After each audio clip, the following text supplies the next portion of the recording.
रीना जी, constitution में क्या सारी चीजें हैं यूसीसी को लेकर, क्योंकि लगातार सवाल उठ रहे हैं।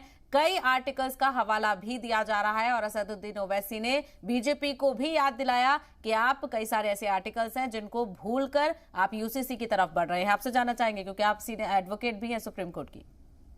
जी देखिए, हमारे कॉन्स्टिट्यूशन में आर्टिकल 44, आर्टिकल 25 जो एक इक्वालिटी की बात करते हैं, और दूसरा जो हमें हमारे संविधान ने हमें एक शब्द दिया है वो है सेक्युलरिज्म।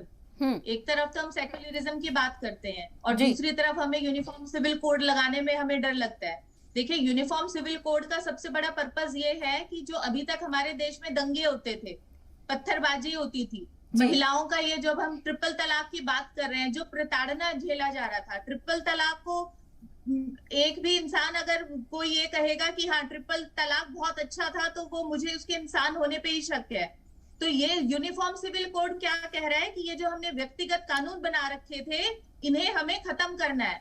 अब आप अभी इन्होंने कहा कि भाई हाँ रोजगार कहाँ है। और अगर मैं आपसे कुछ सवाल पूछना चाहूंगी कि ईरान जो हमारे कंट्री के ऊपर, ईरान का कितना बड़ा ऑयल का डेट था, हमारी कंट्री के ऊपर कोई भी सैंक्शंस लगा देता था। वर्ल्ड बैंक से हम हमेशा लोन ही मांगते रहते थे। हमारा जीडीपी रेशो क्या था। जी। आज हमारे देश कहाँ पे खड़ा हुआ है मल्टीनेशनल में। ग्लोबली आप कहीं पे भी जाके देखिए, मल्टीनेशनल्स को इंडियंस हेड कर रहे हैं। ये जो एक कॉन्फिडेंस आया है, ये कहाँ से आया है। और अब जब हम तरक्की, अगर हम फाइनेंशियल चीज को लेकर के, हम तभी स्ट्रांग होंगे जब हम अपने घर से मजबूत होंगे। हमारे घर में दंगे नहीं होंगे, पत्थरबाजी नहीं होगी। एक तरफ हम धर्म की राजनीति के बारे में बात करते हैं, और जो सबसे बड़ी प्रताड़ना है मुसलमानों का, इसमें कोई भी नुकसान नहीं है। और जब ठीक है। से देश आजाद, सबसे ज्यादा जो प्रताड़ना हुई है वो हिंदुओं की हुई है। हिंदू हर ठीक है। जगह से माइग्रेट होकर जा रहा है। जी ठीक है। कि क्या कांग्रेस को इससे नुकसान उठाना पड़ सकता है या फिर नहीं, क्योंकि लगातार कांग्रेस भी कोशिश कर रही है, चाहे हिमाचल हो या फिर गुजरात हो। लेकिन उससे पहले रीना सिंह जी का भी इस पर राय जान लेते हैं। रीना सिंह जी, एआईएमआईएम ने लॉ कमीशन की भी याद दिलाई बीजेपी को, तो लॉ कमीशन क्या कहता है और इसको लेकर, यूसीसी को लेकर कॉन्स्टिट्यूशन कितने मजबूत दावेदारी करता है, आपसे जानना चाहेंगे। देखिए, जो लॉ कमीशन है समान नागरिक संहिता को लेकर के, लॉ कमीशन की जो रिपोर्ट उन्होंने सबमिट की है, उसमें सबसे पहले उन्होंने यही कहा है, और जो सबसे मजबूत कड़ी है, कि जो कानून है जो वो सभी के लिए समान हो, सभी के लिए एक हो। और अगर हम इसकी जड़ें देखें तो हम पाएंगे कि जो यूनिफॉर्म सिविल कोड की जो जो इसके बीज थे, वो जब देश आजाद हुआ था तभी से इसके बीज बो दिए गए थे। पहले देश का बंटवारा धर्म के नाम पर हुआ, हम्म। और फिर ये जो कानून बने, जो धर्म के लिए, अगर आप किसी भी धर्म से हम बिलोंग करते हैं, सबको धर्म के कानूनों के साथ बांध दिया गया। तो जो हम्म। समान नागरिक संहिता जो कानून है, वो ये कहता है कि अब हमें देश को एक सूत्र में पिरोना है। लॉ कमीशन की जो रिपोर्ट है और जो उसका पर्पस है वो यही है कि समान नागरिक संहिता जो लागू हो, उसमें जो धर्म के नाम पर कानून बने हुए हैं उसे खत्म कर दिया जाए, सभी के लिए एक समान कानून हो। मैं इसका आपको एक उदाहरण दूंगी।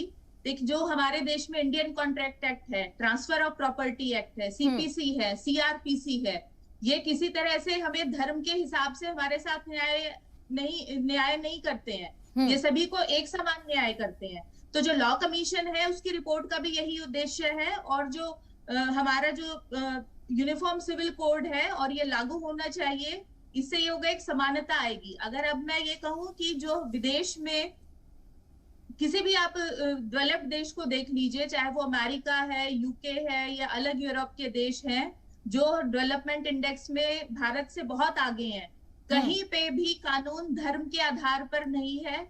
हाँ, माइनॉरिटीज को प्रोटेक्ट किया जाता है, हम्म। पर ऐसे, अब जैसे कि समय बढ़ रहा है, टेक्नोलॉजी है, हमें आजाद हुए हुए 75 साल हो गए, अगर हम अभी भी अपने नागरिकों को धर्म के हिसाब से बांटकर और धर्म के आधार पे ही बांटकर कानून लगाएंगे, तो मुझे नहीं लगता कि जो हम पाना चाहते हैं वो हम ऐसे ही स्ट्रगल करते रहेंगे, इकोनॉमिक तौर से भी, हम्म। डेवलपमेंट को लेकर के।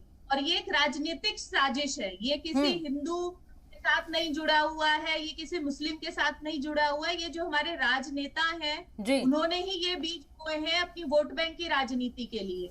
और जी देश को अगर तरक्की करनी है तो हमें समान नागरिक संहिता को अपनाना होगा, और ये सभी के लिए अच्छा है।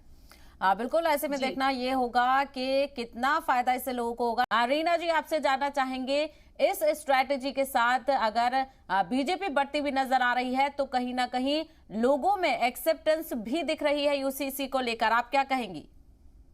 बिल्कुल, देखिए लोगों में एक्सेप्टेंस है, क्योंकि सबसे ज्यादा जो असर ये होगा कि ये कानून को सिंप्लीफाई करेगा, भ्रष्टाचार को कम करेगा। देखिए, जो हम ये कहते हैं कि हमारा सिस्टम खराब है, हमारा सिस्टम बहुत भ्रष्ट है, तो ये जो हमारा सिस्टम बनाया किसने है? 75 साल से, पिछले 70 साल से कौन सिस्टम चला रहा था? 1950 में सिस्टम को बनाने का नियम कानून किसने एस्टेब्लिश किया? धर्म के आधार पर बंटवारा किसने किया?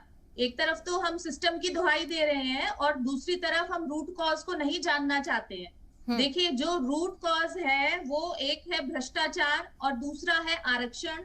इन दोनों ने हमारा जो सिस्टम है उसको बांट दिया है। हर कोई अपनी जाति को पकड़ता है, और यही यूनिफॉर्म सिविल कोड लागू करने से क्या होगा? कोई ये नहीं कहेगा कि हाँ आप हिंदू हैं। अब जैसे ओवैसी साहब ने कहा कि ये मुस्लिम को के लिए, हित के लिए नहीं है, तो ये क्यों मुस्लिम का नाम ले रहे हैं? आप हिंदुस्तानियों का नाम क्यों नहीं ले रहे हैं? आप एक ऐसी चीज बता दीजिए कि जिससे मुस्लिम का नुकसान होगा। एक तरफ आप पहले अब धर्म के नाम पर बांट रहे हैं, आपने हिंदुओं को जातियों में बांट दिया। आपने जो शुरू से अभी तक पिछले 70 साल में जो आपने किया वो सिर्फ बांटने का ही काम किया। अगर अब सरकार यूनिफॉर्म सिविल कोड लागू करती है तो वो पूरे देश को एक सूत्र में पिरोना हुआ, उसमें एक समानता का भाव आएगा, कानून आसान होगा, न्याय प्रक्रिया आसान होगी।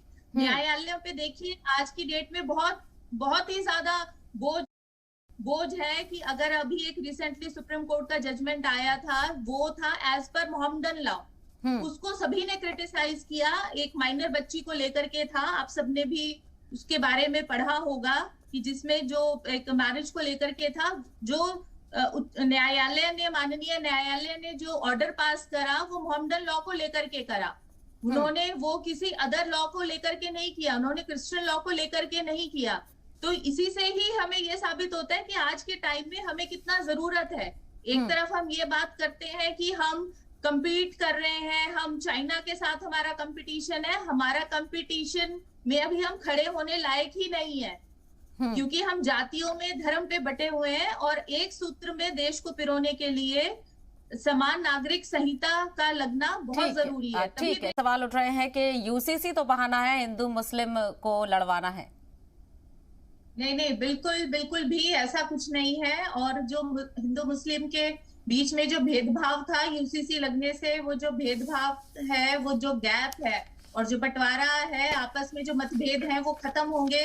देखिए, यूसीसी से जो हमें होगा कि सभी का एक ही मैरिज लॉज होंगे, इनहेरिटेंस लॉज होंगे, सेसेशन होगा, जो डिवोर्स के लॉज हैं, मेंटेनेंस के लॉज हैं, वो सभी एक ही तरह से होगा। कानून सभी को एक ही तरह से न्याय देगा। यूसीसी का सबसे बड़ा जो ऑब्जेक्टिव है कि जो न्याय है, न्याय प्रक्रिया है, वो सभी के लिए समान हो, किसी के साथ न्याय में भेदभाव ना हो। और जो ट्रिपल तलाक वाला जो मुद्दा है, वो इस चीज को प्रमाणित करता है कि जो ट्रिपल तलाक हटाया गया और उससे जो मुस्लिम बहनों ने उसे जितने हर्ष के साथ स्वीकार किया, वो उसी चीज को प्रमाणित करता है कि जो यूसीसी है वो आपस में भाईचारे को बढ़ाएगा, भेदभाव को हटाएगा। और देश अगर आर्थिक रूप से मजबूत होगा तभी वो तरक्की करेगा, चाहे वो हिंदू हो, मुसलमान हो, सिख हो या क्रिश्चियन हो। एक तरफ बिल्कुल, और जिस तरह से सियासत भी देखी जा रही है वो भी सारी चीजें सामने। आप देखना ये होगा कि वोटिंग किन मुद्दों को लेकर होती है, क्या वाकई जो आवाम है वो इस पर वोटिंग करती है या फिर नहीं। आप सभी मेहमानों का बहुत